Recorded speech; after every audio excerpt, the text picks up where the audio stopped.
Welcome to Salsido Paranormal. I'm your host, James Salsido, and tonight I'm beginning my review of the two Beetlejuice movies. As always, you can find all episodes of this show, along with links to social media and other ways to contact me, at the podcast page, and that is salsidoparanormal.podbean.com. That's SALSIDO paranormal.podbean.com. Always happy to hear from you all, whether you have comments or questions or topic suggestions, or accounts of paranormal experiences, whether they're your own or from others that you trust. Happy to either read those or have you join me on the show to talk about them. Thank you for being here to listen to the show, whether you listen on Discord to the live recording streams, or on the podcast or YouTube feeds, or on the Trouble Minds Radio Network, KUAP Digital Broadcasting. There you can hear replays of 2 episodes of my show every night at 6 p.m. Pacific, 9 p.m. Eastern, right before Michael Strange and Trouble Minds Radio comes on. As always, I want to thank Michael Strange for having me on the network and putting my shows up there.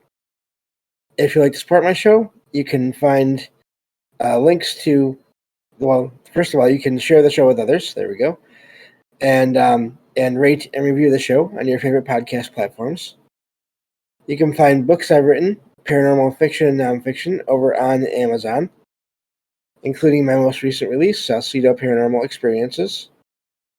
You can sign up for the Patreon page and get all the extra content I've already posted there, plus whatever new content I am able to put there in the future.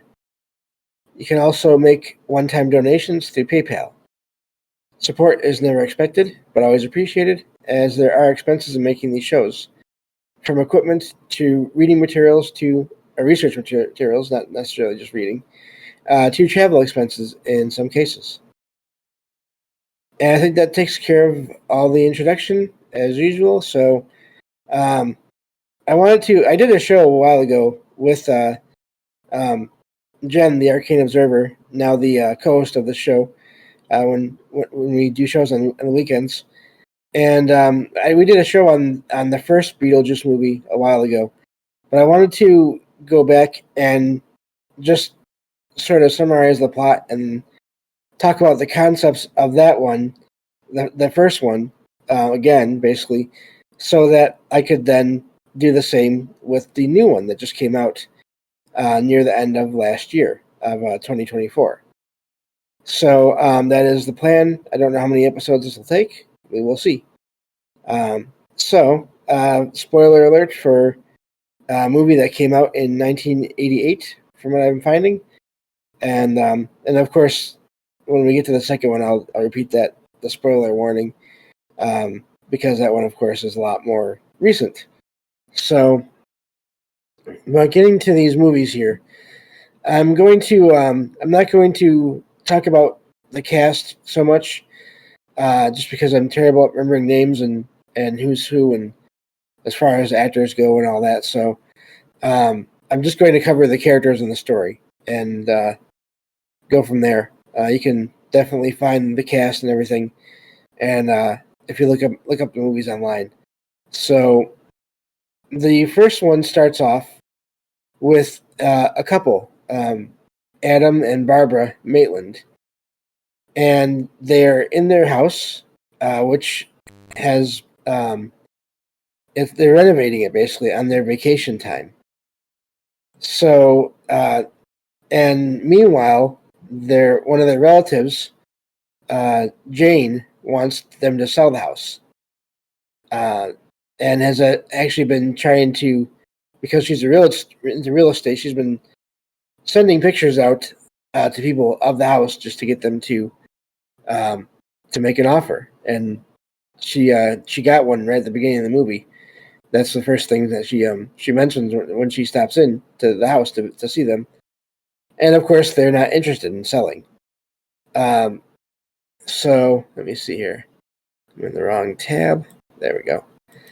So that's how the movie starts off, with them getting up this one morning and having that visit from this relative, Jane Butterfield, I believe is the name of the character.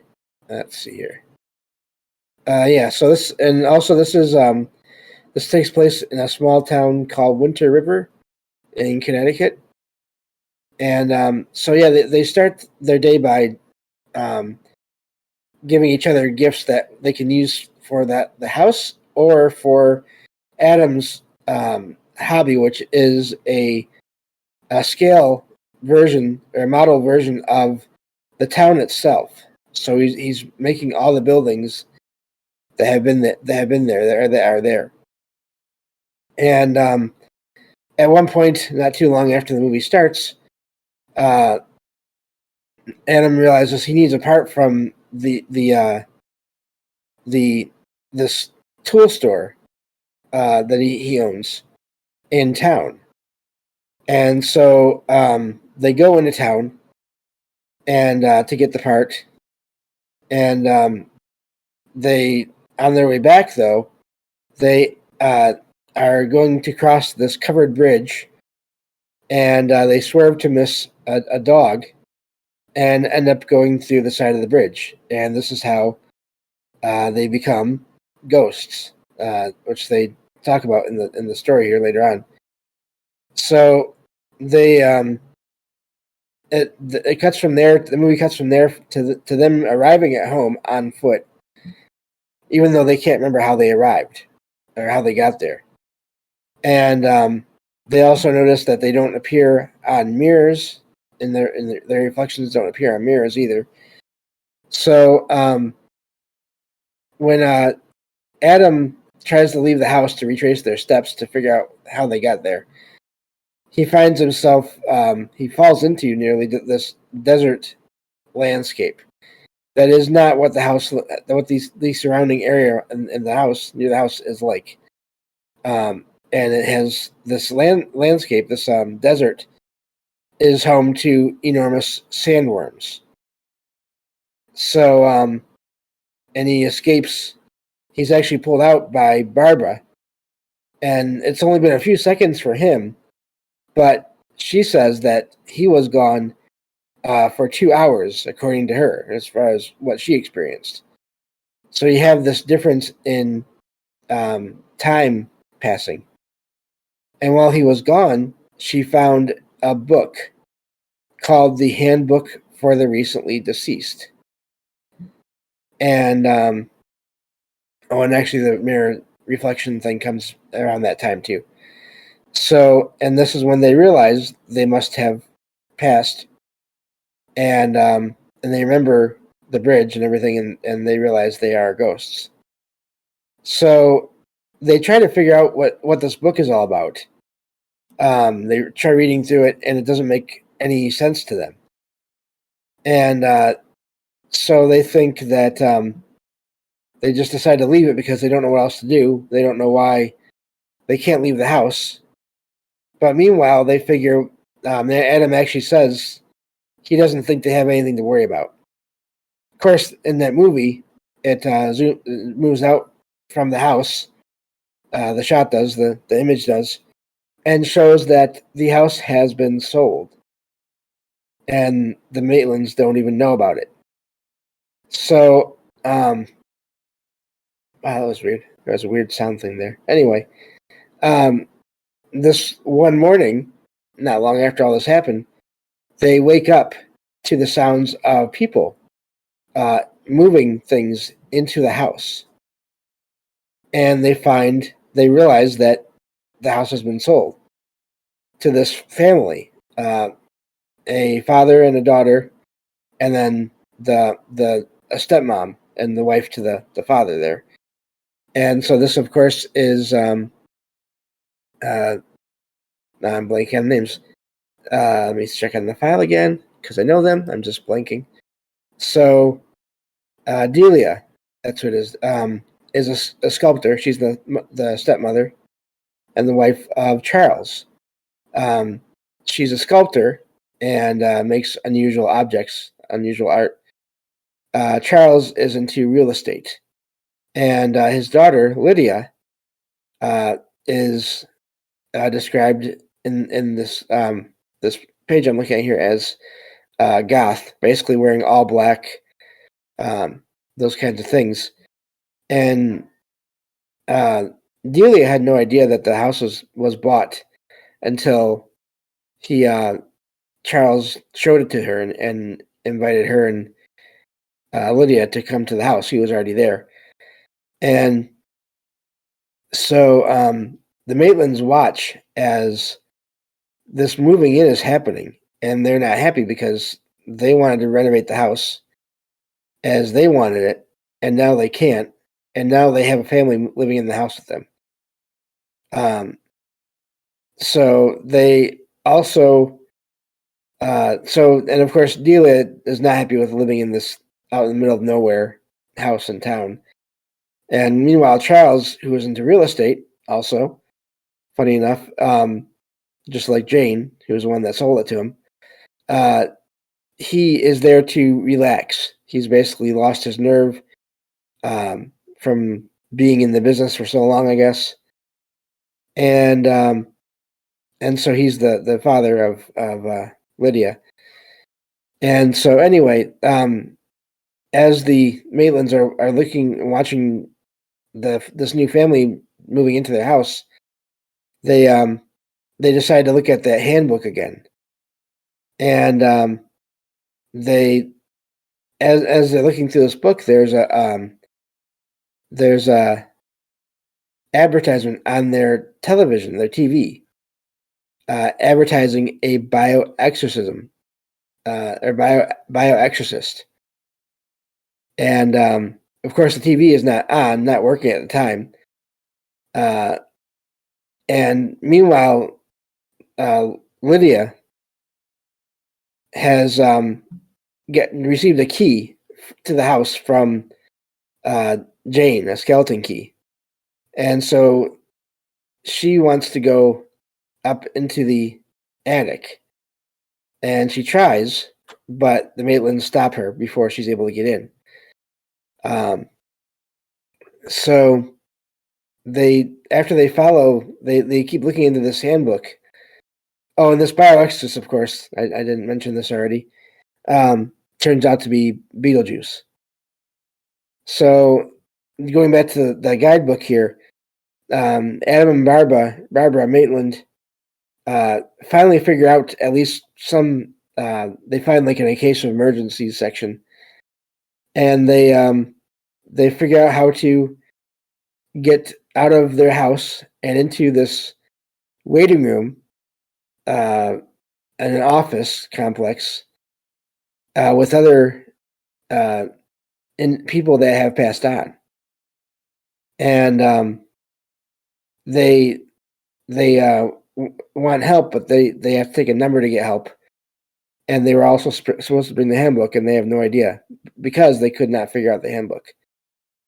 So they ask for help, and they're directed further into the complex and told that their caseworker would meet them there, and that they end up back in the house. Only once they end up back in the house, it's been it's been like 3 months that they've been in this other side afterlife waiting room, even though it only felt like minutes to them. So they meanwhile their caseworker, case manager, Juno, shows up and tells them what's going on and why they can't leave the house.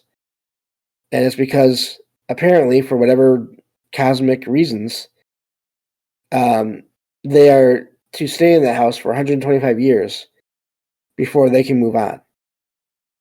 And she tells them that if they don't like having the family in the house, then they need to frighten the family out of the house. Meanwhile, the house has already been renovated because it's been months. And when they come back to the house through this other door in this hallway, when they come back into their house, they don't even recognize it at first.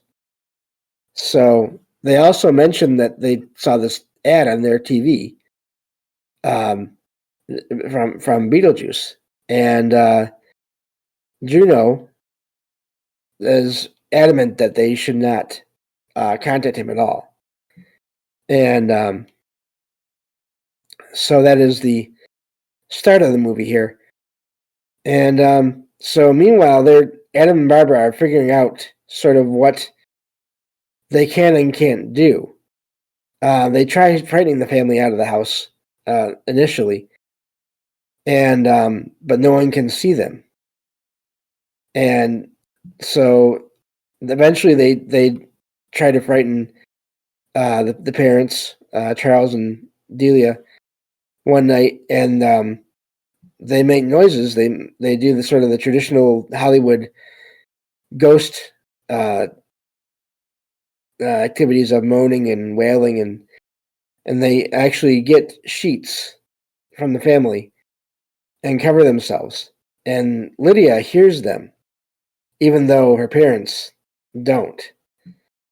And so eventually she she comes across them, Adam and Barbara, in the hallway after they've failed to frighten the adults, because Lydia is a teenager at this point, and she can see them, and so, but at first she thinks that they are just regular people until she takes pictures of them, and when the pictures develop, she does not see their feet in the pictures. And that in itself is amazing, the detail about pictures and everything, because sometimes apparitions can be seen completely in pictures when they can't be seen at all by anyone. Other times it's the reverse. So that was a neat little detail there. So they talk with Lydia, and they try to explain to her why they're there and what they've been doing, and she tells Adam and Barbara that there's not really any chance that the family will be moved out because of just the way that her father knows real estate and everything. So Lydia ends up being called downstairs, or away from the Maitlands, who they've all gone up to the attic, and the Maitlands, Barbara and Adam, decide to contact, after all their attempts have failed, all their attempts at scaring anyone has failed. They decide to try contacting Beetlejuice, and so they end up being transported into this model that Adam has been making. So they end up basically shrinking and then teleporting into this model. Now, that's a fascinating idea to me, because if you're made of energy, then why couldn't you sort of exist in objects? And what better place, possibly, to exist in that is sort of out of the way than in a model of a town, of a house in a town? And it turns out that Beetlejuice has already been living, so to speak, in the model. And so this is how he arranges to meet with Adam and Barbara. And they don't care for him. They think he's crude and morbid and offensive. And they quickly figure out how to leave. Barbara figures out how to leave the model. And so she seems to be the one also that figures out their abilities quicker than Adam does overall. So I thought that was an interesting thing about the whole movie. When they get out of the model, they do it by saying "home, home, home," the way they had said Beetlejuice's name 3 times, which is a key point in how he is summoned or dispelled. It's basically that's how he, for some reason, saying his name that many times has an effect on him. So anyway, Barbara figures out to say home 3 times, and they end up back in the house. And they decide that they don't want his help after all, not realizing that since they said his name 3 times, he is now free to leave the model to go wherever he wants to go. Somehow he's been stuck in that model. And so the next part of the movie is all about this dinner party that Delia plans with business associates of Charles, and then Delia's art agent. And at the same time, Lydia tries to convince both Charles and Delia that there are ghosts in the house, because she's still a little bit freaked out by it, even though they haven't done anything to her. She's still freaked out by it, which is understandable.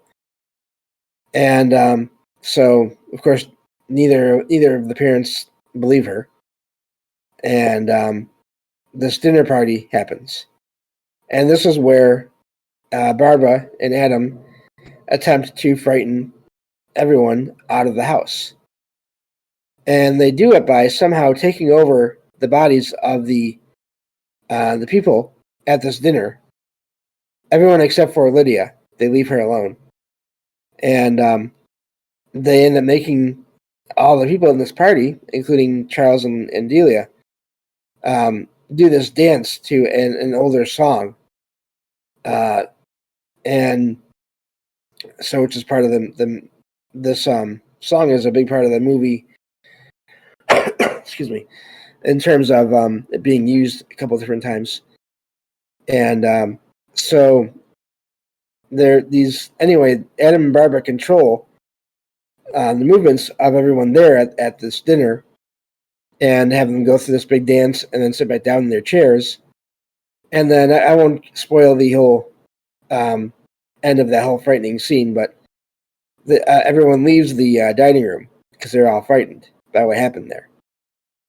And that's when they realize, and they become convinced, based on that, and based on, at least Delia and Charles do, based on what had just happened, and also based on the pictures that they finally realize are genuine, that they do have, in fact, 2 ghosts that have been staying in the attic of the house. And so yeah, that's really the beginning of the movie here. I think we will stop there for this episode, and probably get through, hopefully, the rest of the movie in the next episode. I'm trying not to cover every little detail, but also this is my favorite movie, so it's really hard not to go over every little detail. So I apologize if this is taking longer than maybe some of you feel like it should. But I think these are important concepts, especially that office, that waiting room and office complex that seems to be somewhere after life and before whatever comes in the afterlife, whatever comes after one is completely passed on, and which appears to be a process that can take time, a long time. So we'll continue this review on the next episode, and I'll talk to you all next time. And thank you all for listening to Salsido Paranormal. Take care.